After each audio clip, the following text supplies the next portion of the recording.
Hello friends, welcome to honey GS classes. July 19th current affairs. First మనకి ఈ July 17th and July 18th ఈ day of importance ఉన్నాయి. First చూస్తే July 17th ఏంటి అంటే criminal justice day. Criminal justice day. 18th అనేది Nelson Mandela day. So Nelson Mandela day. So మనకి ఈ ఫస్ట్ చూస్తే ఇది ఐసీసీ కండక్ట్ చేస్తుందండి.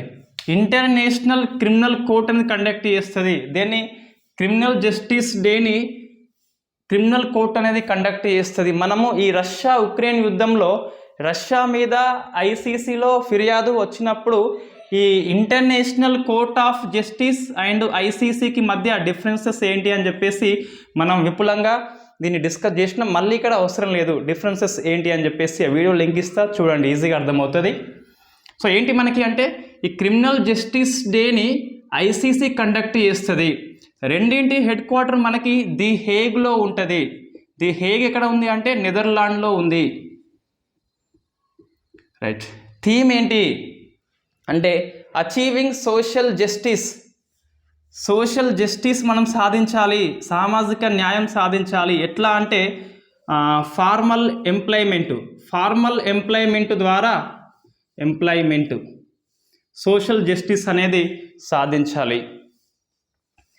సో మనకి 17th అంత ఇంపార్టెన్స్ కాదు, కానీ ఈ 18th అనేది వెరీ వెరీ ఇంపార్టెంట్ అండి. యుఎన్ఓ అనేది ఒక దేశ అధ్యక్షుడి పేరు మీదుగా ఒక డేని సెలబ్రేట్ చేస్తుంది. ఇది ఒక గౌరవము నెల్సన్ మండేలాకి మాత్రమే వచ్చింది. ఒకసారి చూస్తే మనకి నెల్సన్ మండేలా ఫస్ట్ థీమ్ ఏంటి అంటే so do what you can. నువ్వు చేయు, ఏది చేస్తావో అది చేయు, వాట్ యూ కెన్. విత్ కలిగి ఉండు, ఏది వాట్ యూ హ్యావ్, నువ్వు ఏది కలిగి ఉంటావో అది కలిగి ఉండు. అండ్ వేర్ యు ఆర్ అని చెప్పేసి ఆ థీమ్గా ఎంచుకుంది. సో ఏం చేస్తావో అది చేయు, ఏమి కలిగి ఉంటావో అది అక్కడ ఉండు, ఎక్కడ ఉంటావో అక్కడ ఉండు అని చెప్పేసి ఈ థీమ్ని నెల్సన్ మండేలా డేకి యుఎన్ఓ అనేది ఎంచుకుంది. సో మనం గుర్తుపెట్టుకోవాలి, నెల్సన్ మండేలా డే అనేది దక్షిణాఫ్రికా సెలబ్రేట్ చేయదు, యుఎన్ఓ సెలబ్రేట్ చేస్తుంది. యుఎన్ఓ చేస్తుంది అంటే ప్రపంచంలో ఉన్న అన్ని దేశాలు దాదాపుగా చేసినట్టే, అన్నీ ఆమోదించినట్టే. ఎందుకు అంటే యుఎన్ఓ అనేది ఒక డేని కండక్ట్ చేస్తుంది అంటే కంపల్సరీ అది యుఎన్ఓ యొక్క జనరల్ అసెంబ్లీ అనేది ఫస్ట్ ఆమోదించాలి, సాధారణ సభ ఫస్ట్ ఆమోదించాలి. అది ఆమోదిస్తేనే ఇది నిర్వహిస్తుంది. కాబట్టి సో నెల్సన్ మండేలా అనే వ్యక్తిని ప్రపంచం మొత్తం ఆమోదించింది. అండ్ ఇంపార్టెన్స్ ఏంటి చూస్తే మనం ఫస్ట్ చూస్తే ఈ దక్షిణాఫ్రికాలో రేసియల్ డిస్క్రిమినేషన్ అని చెప్పేసి ఉంటుంది, జాతిపరమైన వివక్షత ఉంటుంది.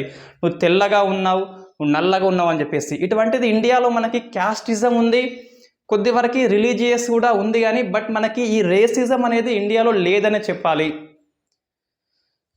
ఈ తెల్లగా ఉన్నావు నల్లగా ఉన్నావు అనేది కలర్ పరంగా ఎవరైతే విమర్శ చేస్తారో వాళ్ళని బంగాళాఖాతంలో 26 సార్లు ముంచాల్సి ఉంటుంది, తక్కువ కాకుండా. రైట్. ఇప్పుడు ఏంటి అంటే ఇది నెల్సన్ మండేలా డే అని చెప్పేసి ఎందుకు కండక్ట్ చేస్తుంటే అని ఇంపార్టెన్స్ చూస్తే మనం ఫస్ట్ చూస్తే సో దక్షిణాఫ్రికాలో రేసియల్ డిస్క్రిమినేషన్ ఏమని పిలుస్తామంటే అపార్థీడ్ అంటాం. సో అపార్థీడ్ లేదా అపార్థీడ్ అంటాం. సో దీనికి అగనిస్ట్గా ఫైట్ చేస్తాడు నెల్సన్ మండేలా. నెక్స్ట్ చూస్తే దక్షిణాఫ్రికాకి తొలి నల్ల జాతి అధ్యక్షుడు ఇతను. సో మనం నెక్స్ట్ చూస్తే ప్రపంచం గుర్తించింది, ఇండియా గుర్తించింది, పాకిస్తాన్ కూడా గుర్తించింది. సో ప్రపంచం చూస్తే నోబెల్ పీస్ అవార్డు వచ్చింది. ఇతనికి స్ఫూర్తి మన మహాత్మా గాంధీకి రాలేదు, శిష్యులకు వచ్చింది. ఒబామా అంటాడు నాకు గాంధీ స్ఫూర్తి అని చెప్పేసి, అతనికి వచ్చింది. నెల్సన్ మండేలా ఉంటాడు, అతనికి వచ్చింది. మార్టిన్ లూథర్ కింగ్కి వచ్చింది. రైట్. ఈ పీస్ అవార్డు వచ్చింది నోబెల్ది. నెక్స్ట్ చూస్తే ఇండియాలో ఈ హైయెస్ట్ సివిలియన్ అవార్డు మనకి భారతరత్న. సో ఇది కూడా మనకు వచ్చింది 1990లో వచ్చిందండి. సో మనకి చివరి విదేశీయుడు ఇతను. మరి రెండవన మూడవ అని చెప్పేసి మీరు కామెంట్ చేయాల్సి ఉంటుంది. సో మనకి మదర్ తెరిసాకి ఇచ్చిన మనం తర్వాత ఖాన్ అబ్దుల్ గఫర్ ఖాన్ ఫేమస్ పర్సన్, అతనికి ఇచ్చినాం. అండ్ నెల్సన్ మండేలాకి ఇచ్చినాం. మరి మొత్తం కూడా నేను 2 అంటున్నా, 2 ఎట్లా అవుతాయి? రైట్, ఇది 1990 చివరి వ్యక్తి అండి. మళ్ళీ ఇంకెవరికి ఫారినర్స్కి ఇవ్వలేదు. ఎందుకు ఇవ్వలేదు అంటే అప్పుడు కాంట్రవర్సీ అవుతుంది. అరే నువ్వు నెల్సన్ మండేలా దక్షిణాఫ్రికాలో ఫైట్ చేసిండు, ఇండియాకి ఏం చేస్తాడు? అవార్డు పేరేంటి? భారత రత్న, భారతదేశానికి సర్వీస్ చేయాల్సి ఉంటుంది, సర్వీస్ చేయలేదు అని చెప్పేసి కాంట్రవర్సీ అయినాక ఇంకెవరికి ఇవ్వలేదు. ఎందుకు కాంట్రవర్సీ అని చెప్పేసి. రైట్, ఇక మన ఖాన్ అబ్దుల్ గఫర్ ఖాన్ చూస్తే ఎస్ ఇతనికి ఇవ్వచ్చు. ఈ గాంధీస్తోని ఈ సివిల్ డిస్ఒబీడియన్సీ ఉద్యమంలో, శాసన ఉల్లంఘన ఉద్యమంలో ఈ సరిహద్దు ప్రాంతంలో ఫైట్ చేస్తాడు ఖాన్ అబ్దుల్ గఫర్ ఖాన్ అని చెప్పేసి. అతన్ని ఫ్రాంటియర్ గాంధీ అంటాం. ఎందుకు అంటే ఈ ఫ్రాంటియర్ అని చెప్పేసి ఈ పెషావర్, నేటి పెషావర్ ప్రాంతంలో ఫైట్ చేస్తాడు కాబట్టి ఫ్రాంటియర్ గాంధీ అని చెప్పేసి పిలుస్తాం, సరిహద్దు గాంధీ అని చెప్పేసి పిలుస్తాం. అందుకే అతనిది సంస్థ ఏంటిది మనకి? ఖాన్ ఖిద్మయత్ గురు అని చెప్పేసి, ఇది దైవ సేవకులు అని చెప్పేసి పిలుస్తాం. రైట్, ఒక ముస్లిం క్యాండిడేటు ఈ ఇండియా పాకిస్తాన్ విభజనకి ఒప్పుకున్నప్పుడు అతను తీవ్రంగా గాంధీని విమర్శ చేస్తాడు. మమ్మల్ని తోడేళ్లకు వదిలిపెట్టినాం అని చెప్పేసి పాకిస్తాన్ని అట్లా ఈ మన ఖాన్ అబ్దుల్ గఫర్ ఖాన్ కంపేర్ చేస్తాం. మనం డిస్కస్ చేసినాం ఇదంతా ఇక్కడ సివిల్ డిస్ఒబీడియన్స్ ఉద్యమంలో. ఒకసారి చూస్తే అంతా చూడను, జస్ట్ నాన్ కోఆపరేషన్ మూమెంట్కిను సివిల్ డిస్ఒబీడియన్స్కి డిఫరెన్స్ చెప్పాలంటే ఇది సరిహద్దు ప్రాంతం అంటే ఇండియా లోపల జరిగింది, ఇది సరిహద్దు దాటి జరిగింది. ఖాన్ అబ్దుల్ గఫర్ ఖాన్ బెస్ట్ ఎగ్జాంపుల్ దానికి. నెక్స్ట్ తెరిసా గిచిన్లు అంటే ఆమె చాలా విధవరాళ్ళకి, అనాథలకి, చాలామందికి సేవ చేసింది కాబట్టి ఆమెకి ఇవ్వచ్చు. సో అయినప్పటికీ ఇద్దరికి అని మనం చెప్పొచ్చు. ఎందుకు అని చెప్పేసి మీరు కామెంట్ చేయండి. సో నెక్స్ట్ చూస్తే పాకిస్తాన్ నిషాని అవార్డు వచ్చింది. సో ఇది పాకిస్తాన్లో బెస్ట్ సివిలియన్ అవార్డు అండి ఇది. సో పాకిస్తాన్ ఇచ్చింది, ఇండియా ఇచ్చింది, ప్రపంచం కూడా ఇచ్చింది. So the best person. ఇతని యొక్క బయోగ్రఫీ చూస్తే long walk to freedom. So long walk to freedom, ఇటువంటి ప్రశ్నలు మనకి గ్రూప్ 1 గ్రూప్ 2 వాళ్ళకి దాదాపుగా రాకపోవచ్చు, కానీ ఈ ఎస్ఐ కానీ పీసీ కానీ ఈ చిన్నపిల్లలు రాసే డిఎస్సి ఎగ్జామ్ కానీ వాళ్ళ కంపల్సరీ వస్తుంది. డిఎస్సి ఎగ్జామ్ చిన్నపిల్లలు ఎందుకు అంటే వాళ్ళు 3rd to 8th బుక్స్ ఏవైతే ఉన్నాయో 3rd to 10th class, SCA రాస్తే ఇంటర్ వరకు పుస్తకంలో ఏముందో అది మాత్రం చదువుకోవాలి. అనవసరంగా ఏదో పుస్తకాలు చదువుతారు వాళ్ళు. అసలు డిఎస్సి అంటేనే టెక్స్ట్ బుక్ లో ఉన్న ప్రశ్నలు వస్తాయి అంతే. ఇదే గ్రూప్స్ కానీ ఎస్ఐ పీసీ కానీ సిలబస్ అనేది లిమిట్ అంటే ఏముండదు. సరిహద్దులు లేని సిలబస్ అంటే గ్రూప్ 1 గ్రూప్ 2, ముఖ్యంగా గ్రూప్ 2 అండి. సరిహద్దులు దానికి ఏముండవు.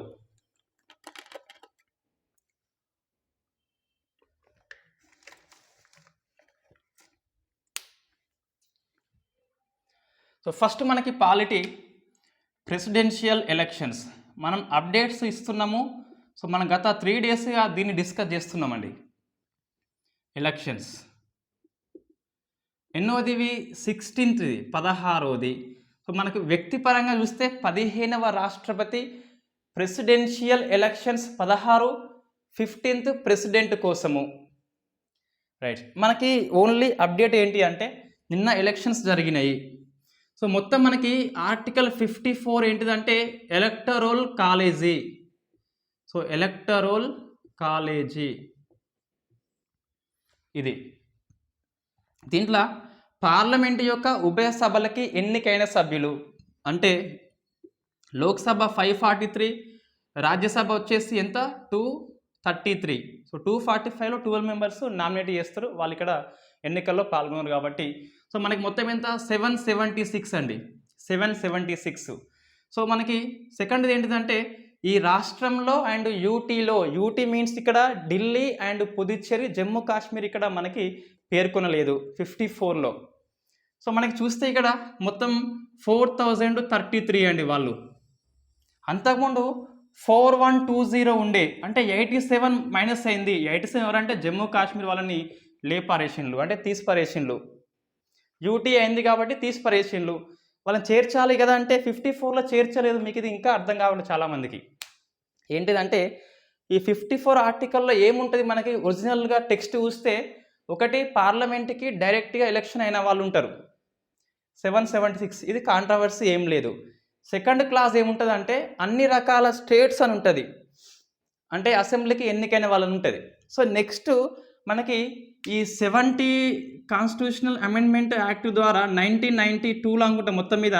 సో ఆ ఏరియాలో ఏమైంది, ఢిల్లీ అండ్ పుదుచ్చేరిని యాడ్ చేసిండ్లు. అండ్ అదర్ యూటీ అని చెప్పేసి పేర్కొంటే ఇంకెప్పుడన్నా యూటీకి అసెంబ్లీ ఏర్పరిస్తే అప్పుడు ఆటోమేటిక్గా వాళ్ళకి అర్హత వచ్చేది. అట్లా పేర్కొనలే, ఓన్లీ ఢిల్లీ పుదుచ్చేరి. ఇప్పుడు జమ్మూ కాశ్మీర్కి ఎన్నికలు జరిగినాయండి. ద్రౌపది ముర్మే గెలుస్తుంది దాదాపు. సో ఆమెది 5 years అయిపోయింది, 2027లో అయిపోయింది, జూలై మాసంలో అయిపోయింది, లేదా ఆగస్టు మాసంలో అయిపోయింది. సో 27 ఆగస్టులో జమ్మూ కాశ్మీర్ గిట్ట ఆ లోపు 54లో చేర్చకుంటే వాళ్ళు ఎన్నిక ఉన్నప్పటికీ, ఎమ్మెల్యే ఉన్నప్పటికీ ఎలక్షన్స్లో పాల్గొనరాదు కంపల్సరీ. ఆర్టీఐ అనేది ఒక న్యాయవాది ఆర్టీఐ ద్వారా అప్లై చేస్తే ఎన్నికల సంఘం ఏమన్నది అంటే సెంట్రల్ గవర్నమెంట్ని అడగండి అని చెప్పేసి 54 ఆర్టికల్ ప్రకారం వాళ్ళకి ఇప్పటికైతే లేదు. ఎస్, మరి ఈ ఢిల్లీ పాండిచ్చేరిని యాడ్ చేయాలంటే రాజ్యాంగ సవరణ చేసిండ్లు. జమ్మూ కాశ్మీర్ సవరణ అవసరం అంటే దాదాపుగా అవసరం లేదు. ఎందుకు అంటే కొత్త రాష్ట్రము లేదా యూటీ ఏర్పాటు చేసినప్పుడు ఏ చట్టం ద్వారా ఏర్పాటైందో చట్టంలో ద్వారా ఏ ఆర్టికల్ అయినా సవరణ చేయవచ్చు. రైట్, అటువంటి అవకాశాన్ని దాదాపు కోల్పోయింది. ఇప్పుడు నెక్స్ట్ ఏంటి అంటే అది న్యాయ నిపుణులు చెప్పాల్సి ఉంటుంది, రాజ్యాంగ సవరణ అవసరమా లేదా అని చెప్పేసి. చట్టము ద్వారానే Jammu Kashmir state UT reorganisation act 2019 ప్రకారం జమ్మూ కాశ్మీర్ అనేది జమ్మూ కాశ్మీర్ లడఖ్గా డివైడ్ అయిపోయింది. ఆ చట్టం ద్వారా రాజ్యాంగంలో ఉన్న ఏ ఆర్టికల్స్నైనా జమ్మూ కాశ్మీర్కి అప్లికేబుల్ చేయవచ్చు, ఏదైనా సవరణ లేకుండా చేయవచ్చు. బట్ ఇప్పుడు ఏంటి అంటే ఆ చట్టం అనేది అయిపోయింది, అమల్లోకి వచ్చింది ఆగస్టు మాసంలో. ఇప్పుడు మరి జమ్మూ కాశ్మీర్ని యాడ్ చేయాలంటే సవరణ అవసరమా లేదా అంటే మనం చెప్పలేము, దాదాపు అవసరం లేదు. సో జమ్మూ కాశ్మీర్ అని చెప్పేసి ఇంక్లూడ్ చేస్తే సరిపోతుంది. ఇప్పటికైతే లేదు, అది క్లారిటీ అండి, అది మీరు కంపల్సరీ ఆన్సర్ అదే పెట్టవచ్చు, డౌట్ లేదు అందులో. మొత్తం ఎంత మనకంటే 4809 మంది ఇంతమంది కాలేజీలో ఉన్నారు. సో 87 ఎగిరిపోయిన వాళ్ళు. రైట్, దీంట్లో మళ్ళీ అందరూ లేరట. సో కొంతమందికి డిస్క్వాలిఫై అయినలు, కొంతమంది చనిపోయినలు, ఉప ఎన్నికలు అక్కడ ఖాళీ ఉన్నది. సో మనకి ఇక్కడ అర్థమవుతుందా మీకు? అంతకుముందు 708 ఉండే ఎంపీలది ఇప్పుడు 700 అయింది. ఎందుకు అంటే జమ్మూ కాశ్మీర్ అసెంబ్లీలో ఎమ్మెల్యేలు లేరు కాబట్టి, 87 లేదు కాబట్టి ఆటోమేటిక్గా ఎంపీ కూడా తగ్గుతుంది. ఇప్పుడు ఏంటి అంటే ఈ 4809ల ఒక 13 మంది లేరండి. లేరు కాబట్టి మరి ఎంపీ ఓటులు తగ్గించిందా? మరి తగ్గించలేదు.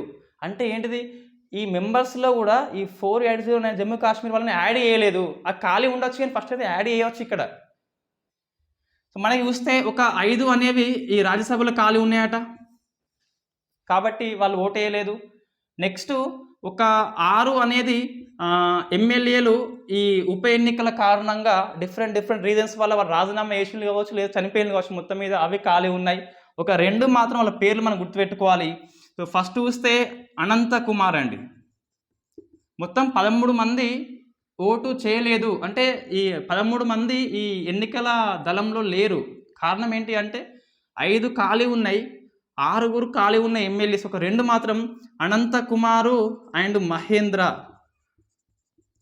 సో వీళ్ళిద్దరు కూడా ఈ ఎన్నికల సంఘం అనేది డిస్క్వాలిఫై చేసేసింది, వాళ్ళకి అర్హత ఇవ్వలేదు. ఎందుకంటే వీళ్ళిద్దరూ రిప్రజెంటేటివ్ ఆఫ్ పీపుల్స్ యాక్ట్ 1951 ప్రకారము సెక్షన్ 8 ఉంటుందండి.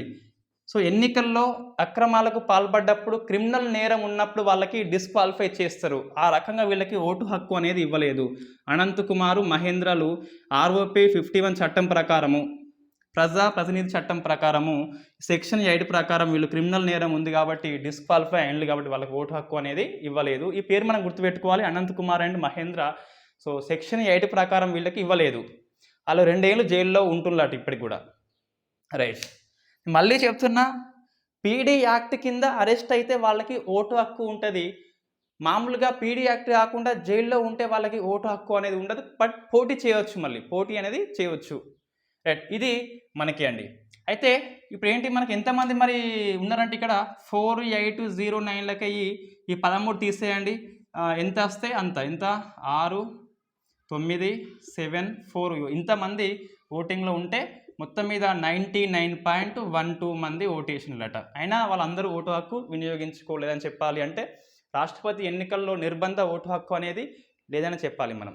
సో తెలంగాణకి వస్తే గిట్ట 119 ఎమ్మెల్యే ఉంటే 117 వేసిండ్లు. ఇద్దరు వేయలేదు. మన గంగుల కమలాకర్ కరోనా వచ్చింది, డెంగీ వచ్చింది, రెండు మంచి అటాక్ చేసినాయి. సో మనకి నిర్మలమ్మ చూస్తే గిట్ట ఆమె నిన్ననేమో ఈ G20 ఫైనాన్స్ మినిస్టర్ సమ్మిట్లో పాల్గొన్నది. సో అక్కడి నుంచి వచ్చింది, కరోనాను వెంట పెట్టుకొని వచ్చింది. ఆమె PPE కిట్ ధరించి ఓటేసింది. ఈ 2022 ఎలక్షన్స్ చూస్తే గిట్ట కరోనా వచ్చిన వాళ్ళకి లాస్ట్ 1 అవర్ టైం కేటాయించిందండి. లాస్ట్ 1 అవర్ టైం అనేది కేటాయించింది. సో మనకి కమలాకర్ ఓటేయలేదు. ఇంకొక వ్యక్తి ఎవరంటే చెన్నమనేని రమేష్ అని చెప్పేసి జర్మనీ వెళ్ళిపోయాడు. ఆయన ఎక్కువ విదేశాల్లో ఉంటాడు మనిషి. సో మనం డిస్కస్ చేసాం తెలంగాణ ఉద్యమంలో. చెన్నమనేని రమేష్ ఎప్పటికైనా ఎక్కడ ఇది వెమ్లవాడుతుంది. ఏది ఈ పొలిటికల్ జేఏసీ ఏర్పడినప్పుడు డిసెంబర్ 23న మన తెలంగాణ అనౌన్స్మెంట్ వెనక్కి పోయినప్పుడు అందరిని రాజీనామా చేయమంటే అప్పుడు టీఆర్ఎస్ వాళ్ళు 10 చేస్తారు, బీజేపీ 1 చేస్తుంది, టీడీపీ నుంచి 1 చేస్తాడు రమేష్ చేసి టీఆర్ఎస్లో జంప్ అవుతాడు. మనం డిస్కస్ చేసినాం ఆల్రెడీ. అతను మళ్ళీ వెమ్లవాడ నుంచి గెలుస్తాడు. సో జర్మనీకి వేయండి కాబట్టి ఓటు వేయలేకపోయాడు. 117 మెంబర్స్ ఓటేసిండ్లు. నెక్స్ట్ ఈ ఏపీ నుంచి ఒక వ్యక్తి తెలంగాణలో ఓటేసిండండి. అట్లా ఏవచ్చునంటే మనం డిస్కస్ చేసినాం ప్రాక్టీస్ ప్రశ్నల్లో 10 రోజులు ముందస్తు అనుమతి తీసుకొని ఎంపీ కానీ ఎమ్మెల్యే కానీ ఎక్కడైనా ఓటేయచ్చు దేశం మొత్తంలో. మొత్తం మనకి పోలింగ్ బూత్ ఎంత అంటే 31 అండి. So 21 states, 28 states, 2 UTs, 1 parliament, 31 polling బూతుల్లో 10 డేస్ ముందస్తు అనుమతి తీసుకొని ఎక్కడైనా ఓటేయచ్చు. జనరల్గా చెప్పాలంటే ఎంపీ వాళ్ళు పార్లమెంట్లో వేస్తారు, ఎమ్మెల్యే వాళ్ళు ఆ రాష్ట్ర అసెంబ్లీలో వేస్తారు. ఇది మనకి అప్డేట్ అండి. ఇంకొకటి ఈ మేఘాలయ ఉంది కదా, ఈ మేఘాలయ యొక్క పోలింగ్ స్టేషన్ ఏదైతే ఉందో అంటే అసెంబ్లీ అనేది గ్రీన్ అసెంబ్లీ అండి. సో గ్రీన్ అసెంబ్లీ అంటే మొత్తం ఫ్రీ ప్లాస్టిక్, ఎటువంటి ప్లాస్టిక్ లేకుండా పేపర్స్తోని దీన్ని అంటే పోలింగ్ బూత్ కావచ్చు, ఓటింగ్ కంపార్ట్మెంట్ కావచ్చు, సామాగ్రి మొత్తం అనేది ప్లాస్టిక్ లేకుండా ఉన్నది కాబట్టి దీన్ని గ్రీన్ అసెంబ్లీ అని చెప్పేసి పిలుస్తాం. సో ఇది గుర్తుపెట్టుకోవాలి. రాష్ట్రపతి ఎన్నికల్లో green assembly, green polling booth ఏంటిదంటే మేఘాలయ. మనకి ఎలక్షన్స్ అయినప్పుడు కొన్నిట్ల పింక్ పోలింగ్ బూత్ అని చెప్పేసి ఉంటుంది. అట్లా ఉందంటే అది ఓన్లీ ఫర్ లేడీస్కి అని చెప్పేసి మనం చెప్పొచ్చు. సో మొత్తం మీద 4796 మంది ఎలిజిబుల్ ఉంటే ఇంతమంది ఓటింగ్ హక్కు వినియోగించుకున్నారు. సో ఇది మనకి రాష్ట్రపతి ఎన్నికల అప్డేట్ అండి. మొత్తం మీద 11 రాష్ట్రాలు 100% పోలింగ్ని నమోదు చేసినాయి. మన తెలంగాణలో ఫస్ట్ ఓటు వేసింది కేటీఆర్. అవి దాదాపు అడగకపోవచ్చు, బట్ చెప్పలేము మనము. తిక్క అంటే పేపర్లో వచ్చింది కాబట్టి మ్యాటర్ మనము అధ్యయనం చేయాల్సి ఉంటుంది కొంతవరకు. మళ్ళీ అన్నీ అధ్యయనం చేయొద్దు. నమస్తే తెలంగాణ పేపర్ చూస్తే ఇవాళ ఈ శ్రీలంకతో పాటు కొన్ని దేశాలు ఆర్థికంగా వెనుకబడ్డాయని చెప్పేసి ఓ లిస్ట్ ఇచ్చిండండి. ఆ లిస్ట్ ఇవాళ ఒక గ్రూప్లో వచ్చింది. ఇటీవల ఎన్ని దేశాలు ఆర్థికంగా వెనుకబడ్డాయని చెప్పేసి. అట్లా ప్రశ్న వస్తుందా? రాదు. సో మనకి అఫీషియల్గా చూస్తే శ్రీలంక ఒకటే ప్రజెంట్, పాకిస్తాన్, నేపాల్ అటువైపు పయనిస్తున్నాయి అంతే. రైట్. ఇది రాష్ట్రపతి ఎన్నికలండి. సో నెక్స్ట్ చూస్తే కేజ్రీవాల్ మనకి ఢిల్లీ ముఖ్యమంత్రి వార్తల్లో ఉంటాడు ఎప్పటికీ. ఢిల్లీ ముఖ్యమంత్రి ఎందుకు వార్తల్లో ఉన్నాడు అంటే మనకి ఈ August first week, July last వీక్లో సింగపూర్లో సో వరల్డ్ సిటీస్ సమ్మిట్ జరగబోతుందండి. వరల్డ్ సిటీస్ సమ్మిట్ మనకి సింగపూర్లో జరగబోతుంది. సో ఢిల్లీ నుంచి మన కేజ్రీవాల్కి ఆహ్వానం వచ్చింది. ఢిల్లీ యొక్క మోడల్ ఏంటి, ఢిల్లీ డెవలప్ ఎట్లా అయింది, విద్య బాగా ఉంది, మనం మెచ్చుకోవచ్చు కంపల్సరీ. సో ఎడ్యుకేషనల్ మోడల్ ఏంటి అని చెప్పేసి ఎక్స్ప్లెయిన్ చేయమని మన కేజ్రీవాల్కి ఆహ్వానం వచ్చింది. కేజ్రీవాల్కి ఆహ్వానం వచ్చిందంటే ఇండియా నుంచి వచ్చింది కాబట్టి సో మనము ఇది గర్వకారణంగా భావించవచ్చు. సో మనకి సింగపూర్కి వెళ్దామని చెప్పేసి కేజ్రీవాల్, ఈయన ముఖ్యమంత్రి, ఆయన ఒక్కడే వెళ్ళరాదు. కొద్దిగా మనకి ప్రొసీజర్ అనేది ఉంటుంది. ఒక ముఖ్యమంత్రి విదేశాలకు వెళ్ళాలన్నా, ఒక మంత్రి వెళ్ళాలన్నా కొద్దిగా ఉంటుంది, మనకు ఫాలో కావాల్సి ఉంటుంది. ఏంటి అది మనకి చూస్తే ఇట్లా ఫస్ట్ ఈ కేజ్రీవాల్ ఇట్లా సింగపూర్ నుంచి నాకు ఆహ్వానం వచ్చిందని చెప్పేసి ఆ లెఫ్టినెంట్ గవర్నర్కి లేఖ రాసిండండి. ఇప్పుడు ఎవరు మనకి సక్సేనా ఉన్నాడు. మనకి సక్సేనాకి రాస్తే అతను రిప్లై ఇవ్వలేదు. 1 మంత్ అయిపోయిందట. సో జూలై లాస్ట్ వీక్ మనకి రానే వస్తుంది కాబట్టి ప్రధానమంత్రికి నేరుగా లేఖ రాసిండు. మీ లెఫ్టినెంట్ గవర్నరు అనుమతి ఇస్తలేడు, లెఫ్టినెంట్ గవర్నర్ ఇస్తే నేను మినిస్ట్రల్ ఎక్స్టర్నల్ అఫైర్స్కి అప్లై చేసుకోవాలి, హోమ్ మినిస్టర్కి అప్లై చేసుకోవాలని చెప్పేసి లేఖ రాసిండు. ప్రధానమంత్రి ఇంకా ఆన్సర్ చేయాల్సి ఉంటుంది. సో మనకి ఫస్ట్ చూస్తే ముఖ్యమంత్రి విదేశాలకు వెళ్ళాలి అంటే గవర్నమెంట్ అనుమతి తీసుకోవాలన్నా, తీసుకుంటే ప్రొసీజర్ ఏంటి అని చెప్పేసి మనం అధ్యయనం చేయాల్సి ఉంటుంది. రైట్, ఫస్ట్ చూస్తే ఈ ముఖ్యమంత్రి కాబట్టి గవర్నర్కి ఫస్ట్ వెళ్ళాలి, ఒక లేఖ రాయాలి, ఆయన ఓకే అన్నప్పుడు సో మినిస్టరల్ ఎక్స్టర్నల్ అఫైర్స్ అంటే విదేశాంగ శాఖ మంత్రికి దీన్ని ఏమంటామంటే పొలిటికల్ క్లియరెన్స్ అంటామండి.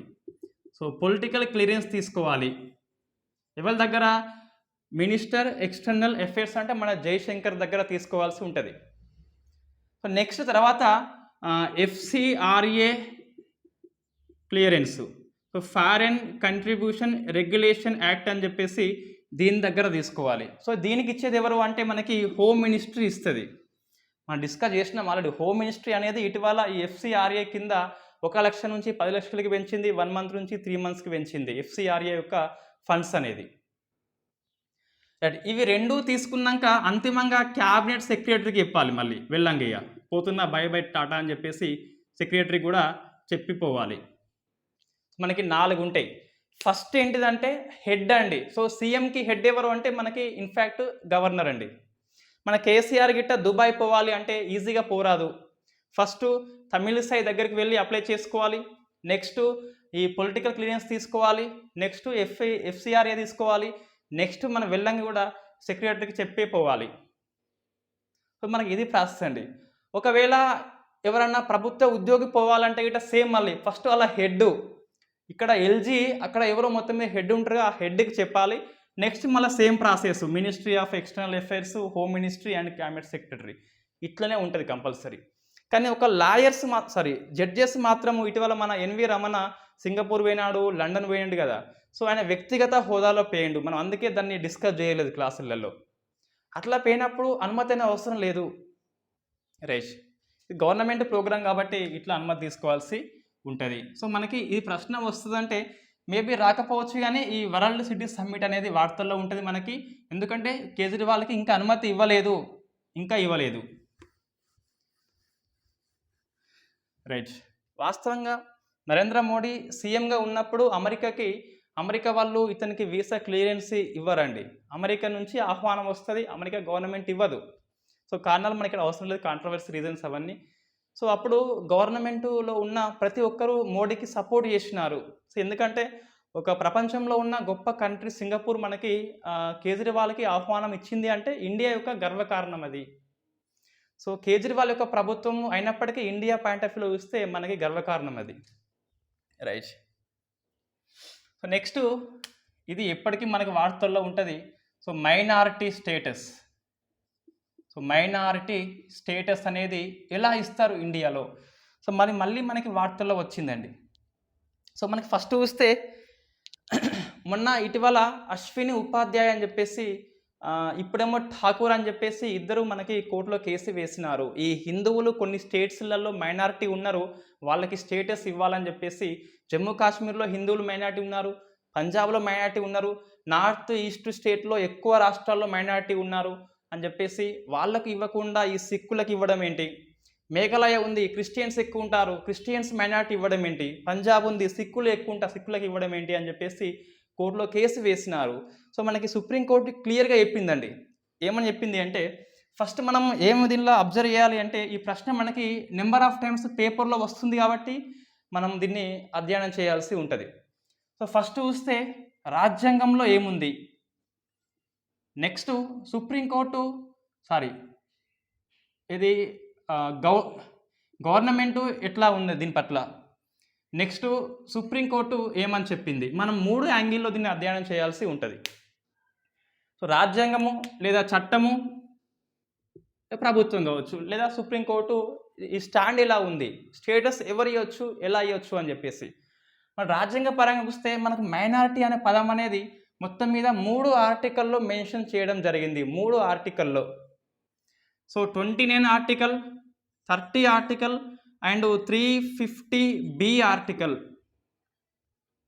ఇది మన రాజ్యాంగం పరంగా minority mentioned but not defined, ఇటువంటి మనకి ఎగ్జామ్లో వస్తుందండి.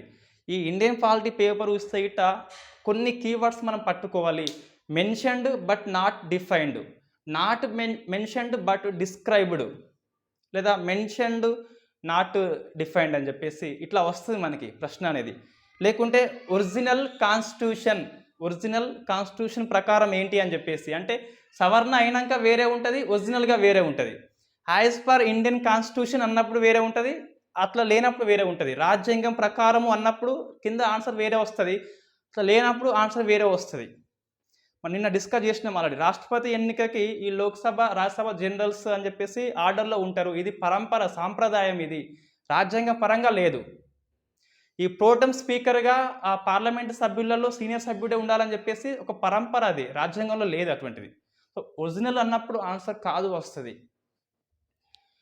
మనకి 29లో హెడ్డింగ్ ఏముంటుంది అంటే protection of interest of minorities అని చెప్పేసి ఉంటుంది హెడ్డింగ్ చెప్పేది. దీన్ని ఏమంటామంటే ప్రొవిజన్ అంటాం దీన్ని. ఇది హెడ్డింగ్, ఇది అంటే మైనారిటీ యొక్క ఆసక్తుల దృష్ట్యా రక్షణ అని చెప్పేసి ఉంటుంది హెడ్డింగ్ అది. బట్ మన 29(1) క్లాజ్ ఉంటుంది అండ్ 2 క్లాజ్ ఉంటుంది. మనకి ప్రాథమిక హక్కుల్లో సబ్ క్లాస్ 1, సబ్ క్లాస్ 2, ఈ 6, 5 అన్నీ చదువుకోవాలి కంపల్సరీ. ప్రాథమిక హక్కుల్లో మాత్రం అయితే చదువుకోవాల్సి ఉంటుంది గ్యారంటీ. మీరు ప్రశ్నలు చూస్తే 15(2) ఏంటి, 15(5) ఏంటి, 16(4) ఏంటి అని చెప్పిన ప్రశ్న నెంబర్ ఆఫ్ టైం వచ్చింది.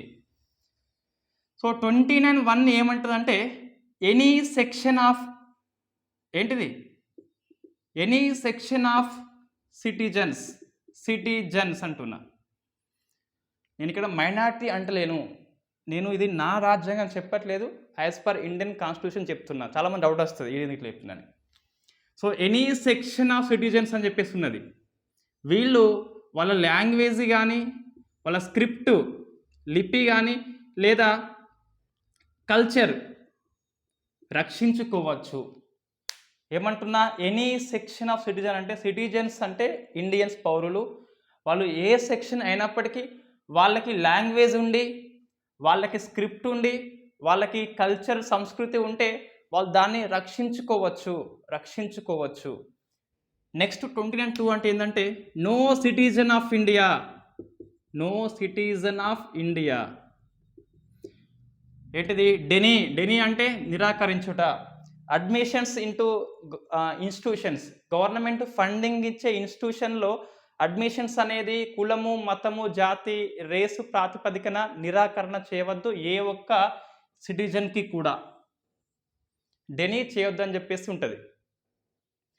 సో మనకి 29(1)(2) చూస్తే హెడ్డింగ్ మైనారిటీ, దీంట్లో ఇక్కడ మనకి వీళ్ళు అని చెప్పేసి ఇక్కడ మెన్షన్ చేయలేదు.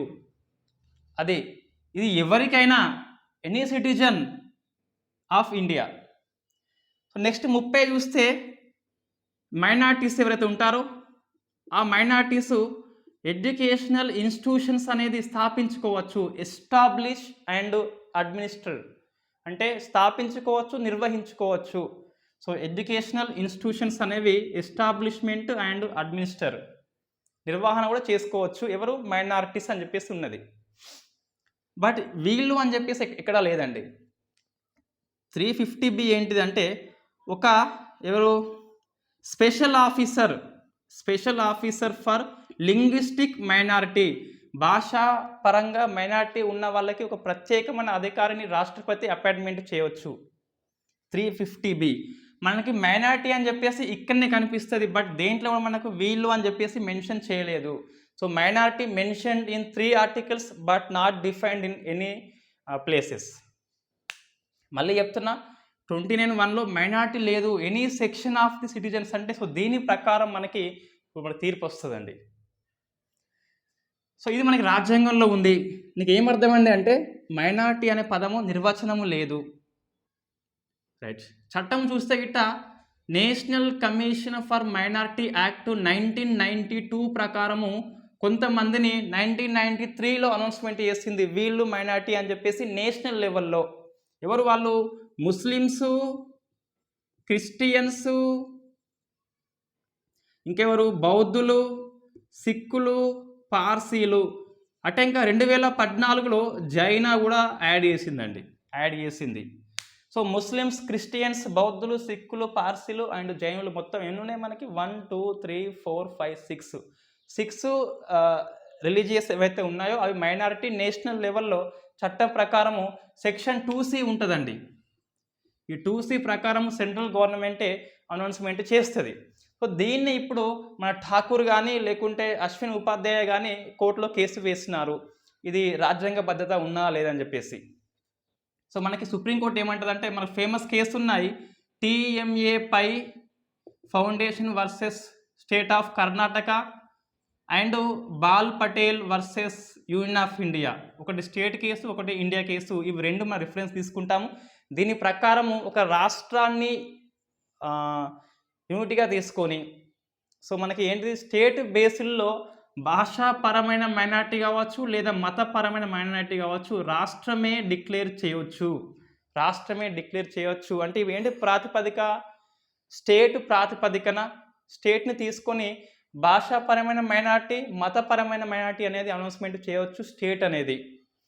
ఎగ్జాంపుల్ చెప్పాలంటే మనం మహారాష్ట్ర అనేది యూదులకు ఇచ్చిందండి మైనారిటీ స్టేటస్ అనేది. సో మహారాష్ట్రలో యూదులు తక్కువ ఉన్నారని చెప్పేసి వాళ్ళకి ఇచ్చింది.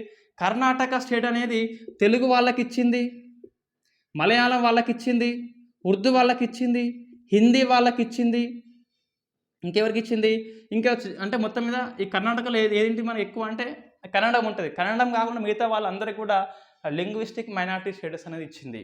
ఇవి మన రెండు ఎగ్జాంపుల్ మనం చెప్పుకోవచ్చు, రాయాలంటే అవి రెండు రాయొచ్చు. సో మొత్తం మీద ఇండియాలో రిలీజియస్ మైనారిటీ, లింగ్విస్టిక్ మైనారిటీ ఇద్దరు ఉన్నారు. దీనికి ప్రాతిపదిక ఏంటిదంటే స్టేటే తప్ప సెంట్రల్ కాదని చెప్పింది.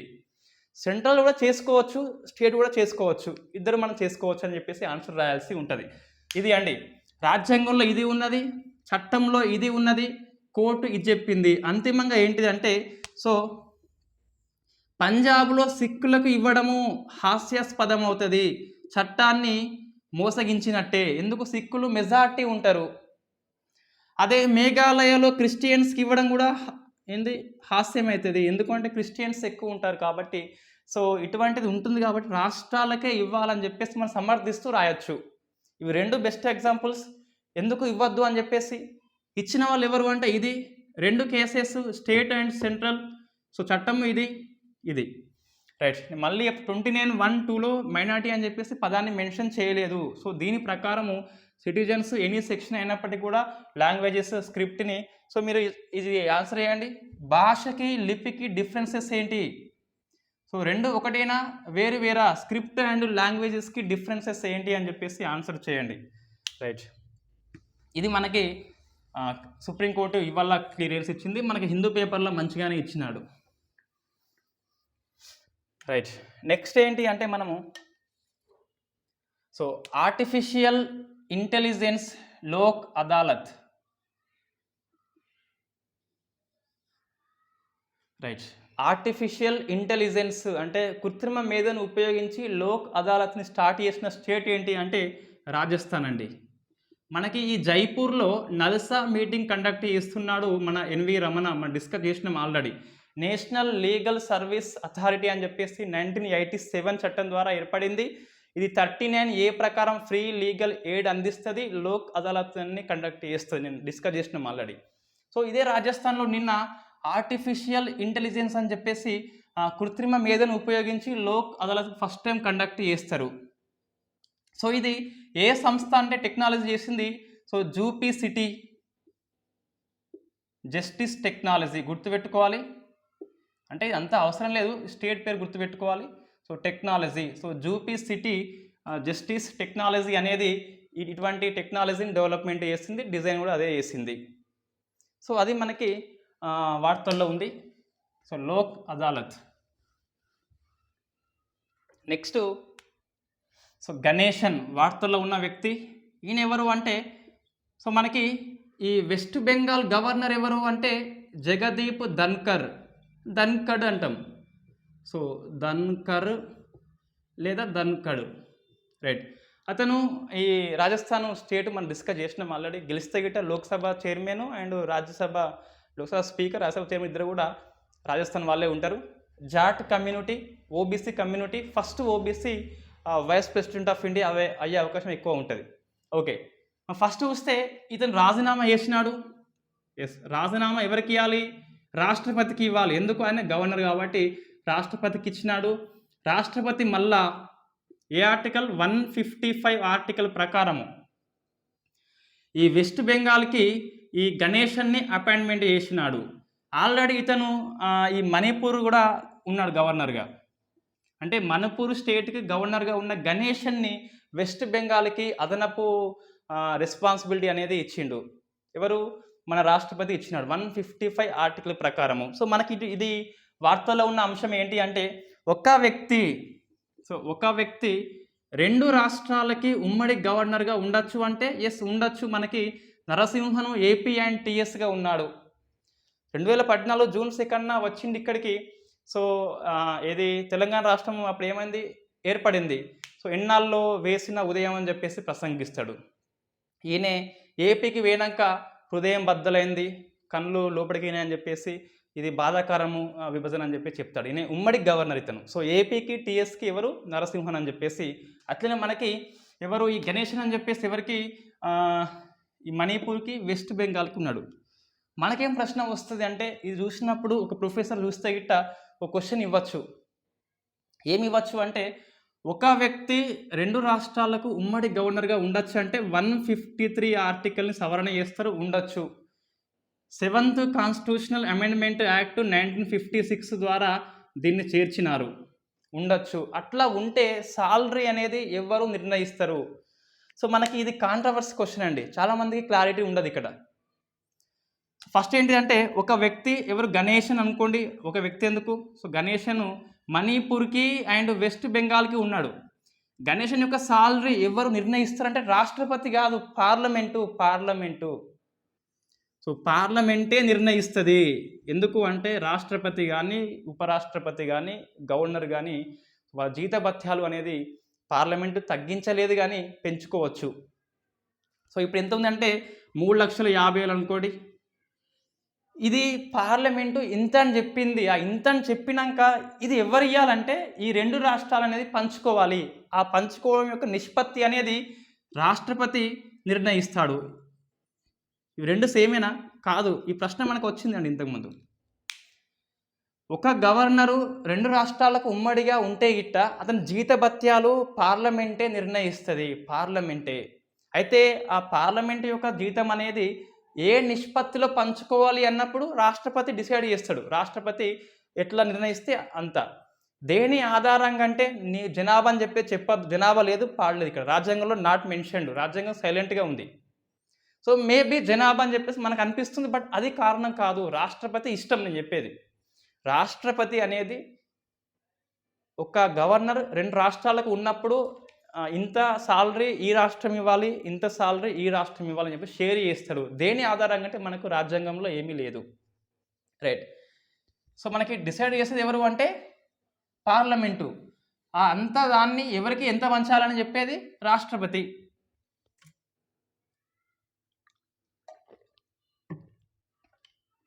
Right. Next economy. So G20 finance ministers and central bank governors యొక్క ఉమ్మడి సమావేశం అనేది ఎక్కడ జరిగింది? ఇండోనేషియాలో జరిగింది.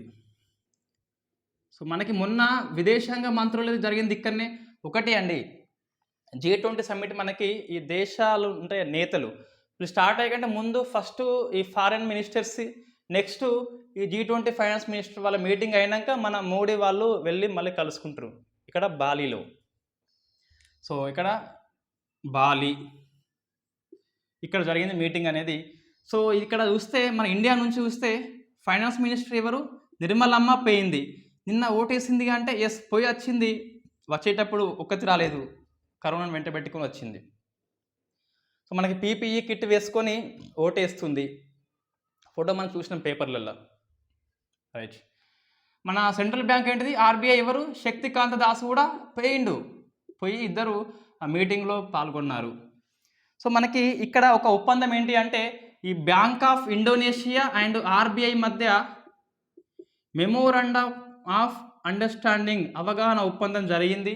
ఈ మనీ లాండరింగ్ చట్టం కానీ లేకుంటే ఈ డిజిటల్ పేమెంట్స్ కానీ ఎట్లా చేసుకోవాలని చెప్పేసి ఒక ఒప్పందం చేసుకున్నారు. RBI అనేది ఇటీవల బ్యాంక్ ఆఫ్ ఇండోనేషియాతో ఒప్పందం అనేది చేసుకుంది.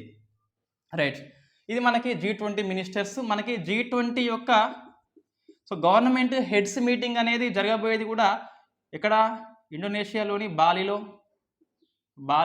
2022. 23rd చూస్తే ఇండియాలోని జమ్మూ కాశ్మీర్లో నాకు తెలిసి మ్యాక్సిమం కూడా జమ్మూ కాశ్మీర్ని కాంట్రవర్సీ ఎందుకని చెప్పేసి ఢిల్లీకి పోస్ట్పోన్ చేస్తారు అని చెప్పేసి మనకు వార్తలు వస్తున్నది. దాదాపు మేబీ కావచ్చు. రైట్, ఇది మీరు కరెంట్ అఫైర్స్ మనం గెస్ చేస్తున్నప్పుడు దాదాపు అది అవుతుందండి. అంటే మనం పేపర్ బట్టే గెస్ చేస్తాం, మన సొంత నాలెడ్జ్ అనేది ఏం కాదు. కానీ ఇప్పుడు క్యాట్సా అనేది కంపల్సరీ ఎగ్జామ్షన్ వస్తుందని చెప్పేసి మనం January 15న చెప్పినాం. రైట్, ఇది అంటే మన గ్రేట్ కాదు, అక్కడ పేపర్ వాళ్ళు అంచనా వేస్తే హిందూ కానీ ఇండియన్ ఎక్స్ప్రెస్ మనం చూసి చెప్తాం అంతే. గెస్ కాదు, పాడు కాదు, అది ఏది కాదు. సో నెక్స్ట్ ఏంటి అంటే సో G20 కంట్రీస్ ఎలా గుర్తుపెట్టుకోవాలి అంటే మీకు తెలుసు ఆల్రెడీ. మళ్ళీ G7 కంట్రీస్ తెలుసు, మన గల్ఫ్ అండ్ జ్యూసీ అని చెప్పేసి ఒక 5 కంట్రీస్ బ్రిక్స్ అని తెలుసు. ఇవి కాకుండా Indonesia, Turkey, Saudi Arabia, Muslims countries ఎయిమ్స్ అని చెప్పేసి, Australia, Argentina, Mexico, South Korea and యూరోపియా అని చెప్పేసి ఈ 20 కంట్రీస్ అనేవి ఉంటాయి. 19 కంట్రీస్ ప్లస్ ఒకటి EU ఉంటుంది, మొత్తం 20 అనేది ఉంటుంది. రైట్, G20 మెంబర్షిప్ స్టేటు దాదాపు ఎగ్జామ్లో వస్తుంది అని అనిపిస్తుంది. ఎందుకంటే మన ఇండియాలో జమ్మూ కాశ్మీర్ కాంట్రవర్సీ అయింది కాబట్టి మేబీ వస్తే రావచ్చు. Right, next Ashish Chauhan.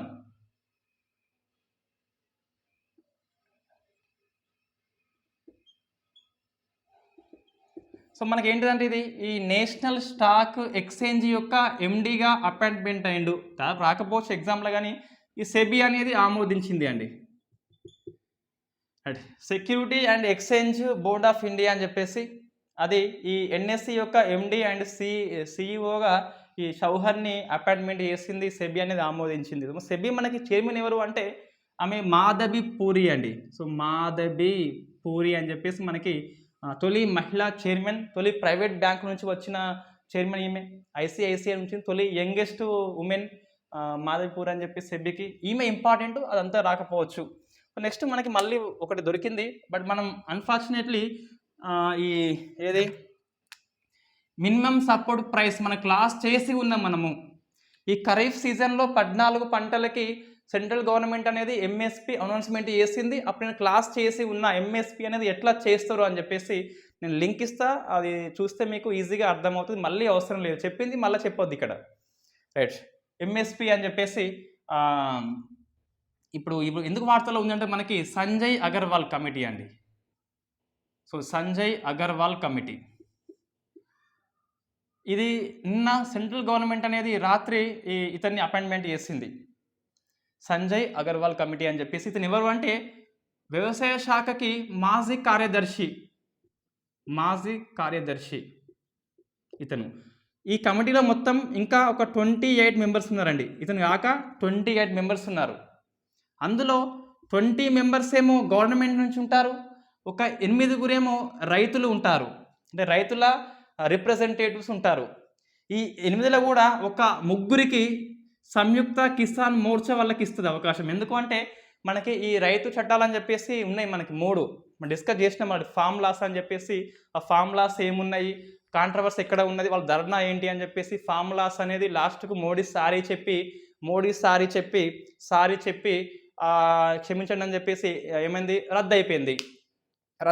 మనం డిస్కస్ చేసినాం అదంతా. రైట్, ఇప్పుడు ఏంటి అంటే మళ్ళీ కమిటీ అనేది వచ్చింది. సో ఈ కమిటీ అనేది దేని మీద అంటే మొత్తం 3 అంశాలు ఇది అధ్యయనం చేస్తుంది. 3 అంశాలు అధ్యయనం చేస్తుంది. ఫస్ట్ మన దీంట్లో కాంట్రవర్సీ ఏముంది అంటే ఈ 20లో నీతి ఆయోగ్ సభ్యుడు. సో నీతి ఆయోగ్ సభ్యుడు ఎవరు అంటే అతను రమేష్ చందు అండి. సో రమేష్ చందు. ఈ కమిటీ ఏం అధ్యయనం చేస్తుంది, ఒకటి ఫస్ట్ చూస్తే zero based budget. So zero budget natural farming, సేంద్రియ వ్యవసాయాన్ని తక్కువ కాస్ట్తోని మినిమం కాస్ట్తోని ఎలా చేపట్టాలని చెప్పేసి ఇది సర్వే చేస్తుంది. ఒకటి గుర్తుపెట్టుకోవాలి, 3 అంశాలు ఇవే ఉన్నాయి. సెకండ్ది ఏంటిదంటే ఈ మినిమం సపోర్ట్ ప్రైస్ని లీగలైజ్ కాదు, ఇంకా సమగ్రంగా ఎలా చేపట్టవచ్చు, సమగ్రంగా ఎలా నిర్ణయించవచ్చు. మూడవది ఈ ఎంఎస్పి యొక్క నిర్ణయం కోసము ఇంకా ఏ పద్ధతి ఫాలో కావాల్సి ఉంటుంది, ఇదేమో ఎలా చేపట్టాలి, ఇదేమో ఎలా ఎంఎస్పిని అంటే కనీస ఇది వ్యయాన్ని ఇది దానికి అయ్యే ఖర్చు అనేది ఉంటుందిగా, పెట్టుబడి అనేది రైతు పెట్టేది ఎలా అని చెప్పేసి ఇక్కడ సమగ్రంగా ఎలా అంచనా వేయవచ్చు. సో వ్యయం అంచనా. ఇప్పుడు ఏంటి మనకి అంటే ఏది సిఏసిపి అనేది అంచనా వేస్తుందండి. మనకి 1967లో ఈ 62 యుద్ధం జరిగింది చైనాతోని, 65 యుద్ధం పాకిస్తాన్ జరిగింది. సో మనకి ఆహార ధాన్యాలు పండించలేదు ఎక్కువ, యుద్ధం వల్ల మన కరువు ఉన్నాం మనం. అప్పుడు షిప్ టు మౌత్ అని చెప్పేసి ఒక స్కీమ్ ఉంటుంది మనకి. అమెరికా నుంచి ఆ షిప్ వస్తేనే మన మౌత్లో ఫుడ్ పడేది, షిప్ టు మౌత్. అటువంటి సిచ్యువేషన్లో వరస్ట్ కండిషన్లో ఈ 67లో మనకి ఎల్కే జా అని చెప్పేసి కమిటీ ఉంటుంది. ఆ కమిటీ సిఫార్సు మేరకి ఈ మినిమం సపోర్ట్ ప్రైస్ని అనౌన్స్మెంట్ చేస్తారు. అంటే రైతులకి పెట్టుబడి హామీ ఇస్తుంది. మినిమం నువ్వు వరి పండించు, నేను కొంటా, నువ్వు భయపడకని చెప్పేసి పెట్టుబడి హామీ ఇస్తుంది నష్టపోకుండా. ఆ హామీ వల్ల మనం రైతులు ఈ వ్యవసాయం అనేది పండిస్తారు ఎక్కువ. సో ఆ కండిషన్లో వచ్చింది ఇది. ఎంఎస్పి అనేది మొత్తం 23 పంటలకు వస్తుంది కదా, అందులో దీనికి లీగలైజ్ లేదు. అంటే నువ్వు ఎంఎస్పి ఎందుకు ఇవ్వలేదని చెప్పేసి నువ్వు కోర్టుకు పోరాదు. It is not legal binding, it is only moral binding అంతే. ఎవ్రీ ఇయర్ అనౌన్స్మెంట్ చేస్తుంది కావచ్చు కానీ ఇంప్లిమెంట్ చేస్తలేదు. ఓన్లీ వరికి గోధుమకి మాత్రమే ఎంఎస్పి ఇస్తుంది. అందుకే మనం ఎక్కువ వరి పండించేది ఎందుకంటే ఎంఎస్పి వస్తా అని చెప్పేసి హామీ ఉంది కాబట్టి మనం పండిస్తున్నాం. కూరగాయలకు పండ్లకి లేదు కాబట్టి మనం పండిస్తలేము. మనం ఇంపోర్ట్ చేసుకుంటున్నాం, డాలర్స్ అయిపోతున్నాయి, రూపాయి పడిపోతుంది, 80కి పడిపోయింది. రైట్. ఇప్పుడు ఏంటి అంటే ఇవి 3. సో వ్యయాన్ని అంచనా వేసేది ఎవరు? సిఎస్సిపి, మనకి commission for agriculture cost and price అని చెప్పేసి ఇది అంచనా వేస్తుంది. అంతిమంగా ఈ cabinet committee on economy affairs అని చెప్పేసి వీళ్ళు ఆమోదిస్తారు. ఎకనామీ అఫేర్స్ అనగానే ఆర్థిక మంత్రి కాదు, ఇక్కడ ప్రధానమంత్రి ఉంటాడు చైర్మన్గా. రైట్. ఇది మనకి ప్రాసెస్ అండి. ఇప్పుడేంటి అంటే సో ఈ సంజయ్ అగర్వాల్ మనకి ఈ 3 ఫార్ములాస్ ఏవైతే ఉన్నాయో రైతులకి అగనిస్ట్గా ఉన్నాయో వాటిని రూపొందించింది ఎవరంటే ఈ ఇద్దరే. ఎస్, రమేష్ చందు అండ్ సంజయ్ అగర్వాల్, ఈ ఇద్దరే వాటిని రూపొందించి. నేను చెప్పేది ఫ్యాక్ట్ చెప్తున్నా, నాట్ యాంటీ గవర్నమెంటు. ఏది ఈ 3 రద్దు చేసింది కదా, ఈ రద్దు చేసిన ఎవరు అంటే ఇండియన్ ప్రభుత్వము, మన ప్రియమైన మోడీ రద్దు చేసినాడు. ఇప్పుడు ఏంటి అంటే కాంట్రవర్సీ, ఈ కమిటీ మెంబర్స్ చూస్తే గిట్ట 28లో 20 మెంబర్స్ గవర్నమెంటే. అందులో రమేష్ చందు ఉన్నాడు, ఈ సంజయ్ అగర్వాల్ ఉన్నారు. కమిటీకి హెడ్ కూడా అగర్వాలే. రైట్. ఇది మనకు కొద్దిగా వరకు ఇష్యూ అండి. సో ముగ్గురు ఇంకా ఇది ఖాళీ ఉన్నది స్థానం అనేది. సో అవుట్ ఆఫ్ 31లో ముగ్గురిని ఈజీగా మనం మైనారిటీ కాబట్టి ఆ డిసిషన్ని మనం దాటేయవచ్చు, ఈజీగా దాటి వెళ్ళొచ్చు అని చెప్పొచ్చు. మళ్ళీ ఈ అంశాలలో కమిటీ చూస్తే గిట్ట ఏంటంటే ఈ ఎంఎస్పికి లీగలైజ్ లేదు. సో అంటే ఏంటిది, మొత్తం మీద ఎంఎస్ని సమగ్రంగా ఇంకెట్లా వినియోగించాలని చెప్పేసి అంటున్నాం కానీ మనము ఎంఎస్పికి లీగలైజ్ ఇవ్వాలన్నా వద్దా అని చెప్పేసి కమిటీ అనేది నిర్ణయించదు. ఇప్పుడున్న కండిషన్స్ బట్టి చూస్తే మనకైతే యాజ్ పర్ పేపర్ అయితే చూస్తే అదే. ఇంకా మన కమిటీ అనేది అది ఏది మనకు పూర్తిగా సైట్లో లేదు. ఇంకా ఉంటే మనం దాన్ని ఈజీగా అధ్యయనం చేయవచ్చు. రైట్. ఇది మనకి సంజయ్ అగర్వాల్ కమిటీ. గుర్తుపెట్టుకోండి, ఎందుకు అంటే ఎంఎస్పి మీద మనకు ఒక చర్చ జరిగింది. సాక్షాత్తు ప్రధానమంత్రి పార్లమెంట్ సాక్షిగా తొలిసారిగా తలొగ్గి, అంటే రైతుల కోసం తప్పేం కాదు ఇక్కడ, సో తగ్గేవాడే ఎప్పటికైనా నెగ్గుతాడు. రైట్. మన ప్రధానమంత్రి అతను, మన మోడీ. రైట్. నెక్స్ట్ ఏంటి అంటే గవర్నమెంట్ స్కీమ్స్ ఇవన్నీ. గవర్నమెంట్ స్కీమ్స్ ఇవన్నీ బాగా ఉన్నాయి ఈరోజు. సో ఆజాదీ కా రైల్ గడి. సో ఇది చూస్తే ఇది ఆజాదీ కా అమృత్ మహోత్సవ్లో భాగంగా ఈ ఇండియన్ రైల్వే మినిస్ట్రీ అనేది దీన్ని కండక్ట్ చేస్తుందండి. ఆజాదీ కా రైల్ గడి అని చెప్పేసి ఇండియన్ రైల్వే మినిస్ట్రీ అనేది కండక్ట్ చేస్తుంది. సో ఏంటిదంటే 75 రైల్వే స్టేషన్లు ఉంటాయట. అందులో స్పెషల్గా 27 ట్రైన్స్ అనేవి దీనికోసమే తింపుతారు. 27 రైళ్ళు, 27 ట్రైన్స్ అంటాం ఇవి. వీటిని స్పాట్ లైట్ ట్రైన్స్ అంటున్నాము. ఇదేమో స్వతంత్ర స్టేషన్స్ అంటున్నాము. స్వతంత్రత స్టేషన్స్ ఇవేంటి? స్పాట్ లైట్ ట్రైన్స్ అండి. అవి ఈ మన ఇండియా యొక్క ఫ్రీడమ్ స్ట్రగుల్లో ఎవరెవరు ఫైట్ చేసినారని చెప్పేసి భగత్ సింగ్ కావచ్చు, గాంధీజీ కావచ్చు, నెహ్రూ కావచ్చు, చంద్రబోస్ కావచ్చు, ఆజాద్ కావచ్చు, వాళ్ళందరినీ చూపిస్తుంది. రైట్, ఇది మనకి ఆజాద్ కా రైల్ గడి. నెక్స్ట్ నమస్తే స్కీమ్ అండి. సో నమస్తే స్కీమ్ ఎవరి కోసం అంటే national action plan mechanise scavengers లేదా శానిటైజర్ ఎకో. అంటే శానిటైజర్ అంటే శానిటైజ్. సో ఎవరైతే ఈ సఫాయి కర్మచారి ఉన్నారో వాళ్ళకి ఈ చేత్తోని మలమూత్రాలు తీయకుండా ఒక మెకాని అంటే యంత్రాలు అనేవి వీళ్ళకి ఇచ్చే కార్యక్రమం అండి. సో ఈ ఏది నాలీలు కానీ లేకుంటే ఈ సెప్టిక్ ట్యాంక్ కానీ ఈ సెవర్స్ కానీ క్లీన్ చేసే వాళ్ళకి మెకనైజ్ అంటే మెకానిక్ ఇస్తున్నారు. సో ఇది మనకు మంచి ముందడిగా మనం చెప్పుకోవచ్చు. వాళ్ళ పట్ల రెస్పెక్ట్ కొద్దీ ఇది ఇస్తున్నారు. ఎక్సలెంట్ స్కీము మన ఇండియన్ ప్రభుత్వం తీసుకొస్తుంది. నమస్తే అంటే ఏంది? So national action plan for mechanise and sanitation eco. యంత్రాలు సెప్టిక్ ట్యాంక్ వాటిని క్లీన్ చేస్తారు కదా, వాళ్ళకి చేత్తోని కాకుండా ఇటువంటిది ఇస్తున్నారు సఫాయి కార్మికులకి. నెక్స్ట్ డిజీ యాత్ర అండి. సో డిజీ యాత్ర మనకి వార్తల్లో ఉంది. ఇది ఏంటి మనం డిస్కస్ చేసినాం ఆల్రెడీ. ఈ ఫేషియల్ రికగ్నైజ్ సిస్టమ్ అనేది ఈ ఎయిర్పోర్ట్లలో ఉంటుంది. నువ్వు ఒకసారి దాన్ని దాటి వెళ్ళంగా నీ మొత్తం అవి ఒక కార్డు ఇస్తారు, ఆ కార్డు నమోదవుతుంది. సో నీకు పేపర్ లెస్ అనేది ప్రయాణం ఉంటుంది. అండ్ హసిల్ ఫ్రీ అంటే ఎటువంటి అవాంతరాలు లేని ప్రయాణము, ఎటువంటి పేపర్ లేని ప్రయాణం అని చెప్పేసి డిజీ యాత్ర అంటే అదే. డిజీ యాత్ర అంటే మొత్తం డిజిటల్గా ఉంటుంది. ఒక కార్డు ఉంటుంది, కార్డు కొనుక్కున్నాక టికెట్ ఇచ్చినాక ఇంకా నువ్వు ఎక్కడ మళ్ళీ దాన్ని వాడాల్సిన అవసరం లేదు. మళ్ళీ ఫేస్ చూస్తే ఈజీగా నేను గుర్తుపడుతుంది. సో ఫేషియల్ రికగ్నైజ్ సిస్టమ్ అంటాం డిజీ యాత్ర అంటే. Next world food programme and Niti Aayog ఒక ఒప్పందం చేసుకున్నాయండి. నీతి ఆయోగ్. ఈ వరల్డ్ ఫుడ్ ప్రోగ్రామ్ అనేది దీని యొక్క డైరెక్టర్ ఎవరంటే డేవిడ్ బిస్లీ ఇండియాకి వచ్చిండండి. డేవిడ్ బిస్లీ ఇండియాకి వచ్చినాడు, ఒక ఒప్పందం చేసుకున్నాడు. ఏంటి ఒప్పందం అంటే ఈ నీతి ఆయోగ్ను ఈ వరల్డ్ ఫుడ్ ప్రోగ్రామ్ అనేది ప్రపంచవ్యాప్తంగా ఆసియా ఉన్ను ఆఫ్రికా ఈ రెండు దేశాలలో మిల్లెట్స్ యొక్క బెస్ట్ ప్రాక్టీసెస్ ఏమున్నాయి, ఎక్కడ మిల్లెట్స్ పండిస్తున్నారు, మిల్లెట్స్ని ఎలా వినియోగిస్తున్నారు అని చెప్పేసి ఇది నమోదు చేస్తుందండి. సో గుడ్ ప్రాక్టీస్ అని చెప్పేసి పిలుస్తున్నాం. మనకి యుఎన్ఓ అనేది 2023ని సో ఇయర్ ఆఫ్ మిల్లెట్స్గా అనౌన్స్మెంట్ చేసింది ఇండియన్ నాయకత్వంలోనే. సో మనకి డిప్లొమాటిక్ రిలేషన్స్ ప్రపంచ దేశాలతో ఈ ఫ్రెండ్లీ రిలేషన్స్ చూస్తే గిట్ట ది బెస్ట్ ప్రైమ్ మినిస్టర్ అంటే మనకి there is no doubt about it only Modi.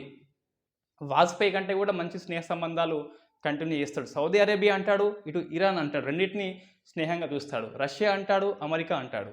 Right, ఇది మనకి బెస్ట్ చెప్పవచ్చు. సో ఇయర్ ఆఫ్ మిల్లెట్ ఎప్పుడు 2023 యుఎన్ఓ అనౌన్స్మెంట్ చేస్తుంది. ఈ మిల్లెట్ యొక్క గుడ్ ప్రాక్టీసెస్ ఏవైతే ఉన్నాయో వాటిని ఆసియా అండ్ ఆఫ్రికా దేశాల్లో ఈ రెండు అనేవి నమోదు చేస్తాయి. సో నోట్ చేసుకుంటాయి. ఇండియా నాయకత్వంలోనే ఇది ఉన్నది ప్రోగ్రామ్ అనేది. నెక్స్ట్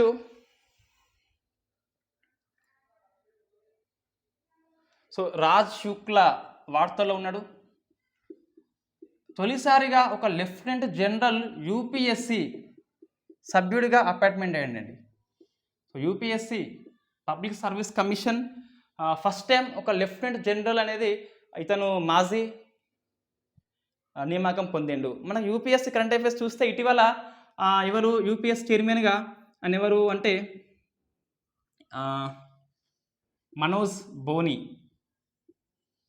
సో మనోజ్ బోని అని చెప్పేసి current affairs maybe last 2-3 months back అనుకుంటా యూపీఎస్సీ చైర్మన్గా కొత్తగా అపాయింట్మెంట్ అయితే అయినాడు. యూపీఎస్సీ చైర్మన్ మనోజ్ బోని.